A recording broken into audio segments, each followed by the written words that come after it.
Hi all, welcome back to my channel.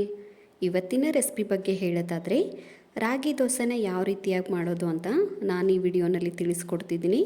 ತುಂಬಾ ಹೆಲ್ದಿಯಾಗಿರೋ recipe ಅಂತಲೇ ಹೇಳ್ಬೋದು. ಮಾರ್ನಿಂಗ್ ಬ್ರೇಕ್ಫಾಸ್ಟ್ಗಂತೂ ಅತ್ಯುತ್ತಮ ಅಂತಲೇ ಹೇಳ್ಬಹುದು. ಹಾಗಿದ್ರೆ ಬನ್ನಿ ರೆಸಿಪಿನ ಸ್ಟಾರ್ಟ್ ಮಾಡೋಣ. ಹಾಗೆಯೇ ಏನೆಲ್ಲ ಇಂಗ್ರೀಡಿಯೆಂಟ್ಸ್ ಬೇಕು ಅಂತ ನೋಡ್ತಾ ಹೋಗೋಣ. ಮೊದಲಿಗೆ ನಾನಿಲ್ಲಿ ಅರ್ಧ ಗ್ಲಾಸ್ ಆಗೋವಷ್ಟು ರಾಗಿನ ತಗೊಂಡಿದ್ದೀನಿ. ನಂತರ ನಾನು ಇದಕ್ಕೆ ಸೇಮ್ ಗ್ಲಾಸ್ ಅಳತೆಲೇ 1 ಗ್ಲಾಸ್ ಆಗೋವಷ್ಟು ರೇಷನ್ ಅಕ್ಕಿನ ಅಥವಾ ಸೊಸೈಟಿ ಅಕ್ಕಿನ ಬಳಸ್ತಾ ಇದ್ದೀನಿ. ನೀವು ಬೇಕಾದರೆ ಇಡ್ಲಿ ಅಕ್ಕಿ ಕೂಡ ಬಳಸ್ಕೊಬಹುದು. ಹಾಗೆಯೇ ನಾನಿಲ್ಲಿ ಸೇಮ್ ಗ್ಲಾಸ್ ಅಳತೆಲೇ ಅರ್ಧಕ್ಕೂ ಕಡಿಮೆ ಆಗೋವಷ್ಟು ಉದ್ದಿನಬೇಳೆನ ಸೇರಿಸ್ಕೊತಾ ಇದ್ದೀನಿ. ಲಾಸ್ಟಲ್ಲಿ ನಾನು ಇದಕ್ಕೆ 1 ಸ್ಪೂನ್ ಆಗುವಷ್ಟು ಮೆಂತ್ಯ ಸಹ ಸೇರಿಸ್ಕೊಂಡು ಇದಕ್ಕೆ ನೀರನ್ನ ಸೇರಿಸ್ಕೊಳ್ಳೋಣ. ಇವಾಗ ನಾವಿಲ್ಲಿ 2ರಿಂದ 3 ಟೈಮು ನೀಟಾಗಿ ಹಾಕಿರುವಂಥ ಐಟಮ್ನ ತೊಳ್ಕೊಬೇಕಾಗತ್ತೆ.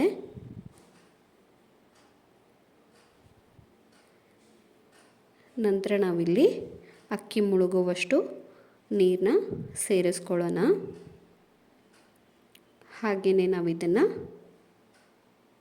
4ರಿಂದ 5 ಅವರು ನೆನೆಯೋಕ್ಕೆ ಬಿಡಬೇಕಾಗತ್ತೆ.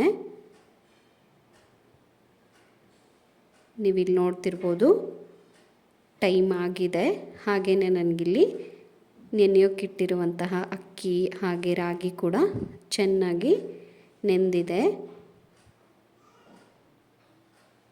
ಇವಾಗ ನಾವು ಇದನ್ನು ರುಬ್ಕೊಳ್ಳೋಣ.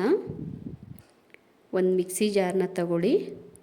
ಅದಕ್ಕೆ ನಾವಿಲ್ಲಿ ನೆನೆಸಿಟ್ಟಿರುವಂತಹ ಐಟಮ್ಗಳನ್ನು ಸೇರಿಸ್ಕೊಳ್ಳೋಣ.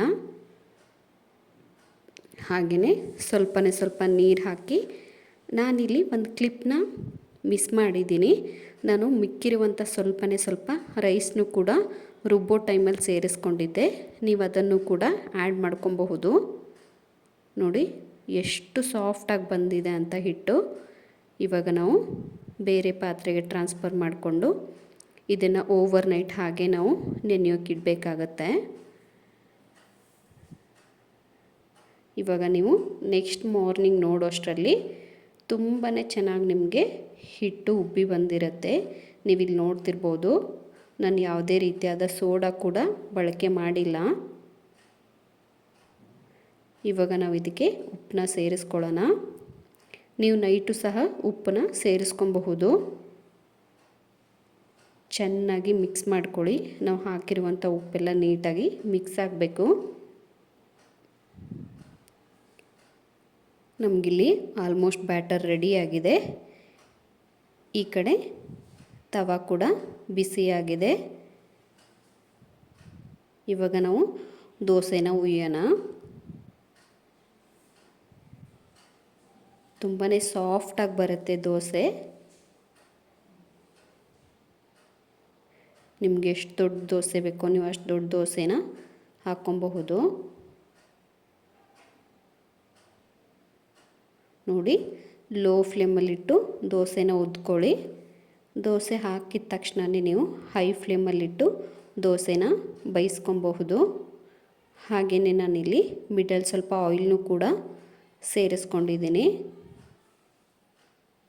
ನೀವು ಬೇಕಾದರೆ 2 ಬದಿಗೆ ದೋಸೆನ ಬೇಯಿಸ್ಕೊಳ್ಳಿ.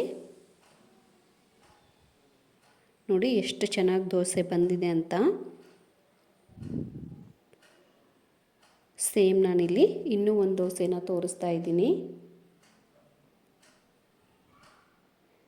ದೋಸೆ ಯಾವುದೇ ರೀತಿ ಹರಿಯುತ್ತೆ ಅನ್ನೋದೇನು ಭಯ ಬೇಡ. ನಿಧಾನಕ್ಕೆ ನೀವು ದೋಸೆ ಹಾಕಿದರೆ ಆಯಿತು. ತುಂಬ ಬೇಗನೆ ದೋಸೆ ನಿಮಗೆ ಬಂದುಬಿಡುತ್ತೆ. ಇದನ್ನು ನೀವು ಚಟ್ನಿ ಜೊತೆ ಸರ್ವ್ ಮಾಡ್ಕೊಬಹುದು. ಸೊ ನೋಡಿದ್ರಲ್ಲ ಫ್ರೆಂಡ್ಸ್, ಎಷ್ಟೊಂದು ಈಸಿಯಾಗಿ ಹೆಲ್ದಿ ದೋಸೆನ ಮಾಡೋದು ಅಂತ. ಹಾಗಿದ್ರೆ ಇವಾಗಲೇ ಹೋಗಿ ಟ್ರೈ ಮಾಡಿ. Thank you.